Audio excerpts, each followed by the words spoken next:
me how much time we have. The question, you say it's supposed to be easy, yes and no, kind of.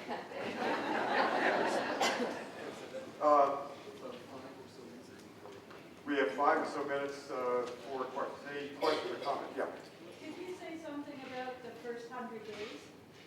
Obama? It's come and gone. We're now about the 108th day. Proposal to the presidency. About the success of it, you mean? We met with, during the campaign season, we met with everybody who was running for the White House, Democrat, Republican, except Fred Thompson. There's some of you that know that that is a joke. The reception we got from everybody was actually pretty good. During the campaign, we met with John McCain and Barack Obama and their transition teams, and we did briefings for them. That included national security experts and a variety of people. When the campaign, as the campaign got into the fall season, we were confronted with an issue that the banking crisis was just huge. So the banks had collapsed. And we scrambled around to make a final adjustment of the PCAP documents. Again, they were yay thick. That included an argument that in fact climate change legislation and a robust climate change policy would in fact be the best economic thing the president could do.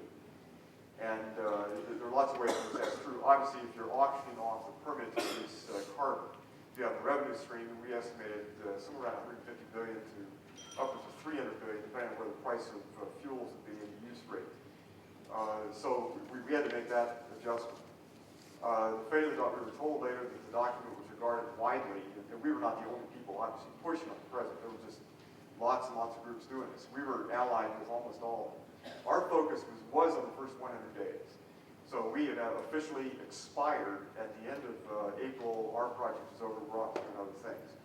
So we were told it was a gold standard. It was a unified document. We simply had done more work at a deeper level across a wider array of subjects than anybody else that worked on this. And I think got a very good reception. Again, we were not the only people pushing on this. There were lots of groups, very good groups, Environmental Defense Fund, Natural Resource Defense Council, a lot of people that, with which we were also working. But I think the upshot is that I believe about 80 or 90% of what is in the PCAP document will be on the floor of the House in some fashion in the Waxman-Markey bill, which is now being discussed. But thanks very much. And we'll see what happens. I mean, there's lots of debate now. There's some which is destructive, some is constructive. Yeah. As an environmentalist that loves to travel, my flights often dwell on my conscience a little bit, and I'm wondering what you think about all these companies that are popping up doing carbon offsets, and kind of how reliable those companies are, and whether it's really a good place to be putting money. Do you want to say more about your feelings of guilt? Well, I'm a born Come on up here. Just. As a born skeptic, Well, I think you're right. In all this, obviously, I bicycled out here today. Well, I didn't realize, I accepted this gig, I didn't realize how far it was. No, I think you're exactly, the question is good, and it affects all of us.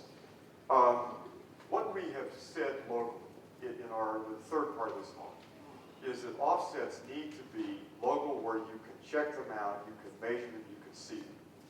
And so we've actually set up several different funding mechanisms that by which you could put money in locally, and you can see whether it's construction of a local windmill or a home weatherization project, but you can do this stuff locally. And I think that that's really critically important.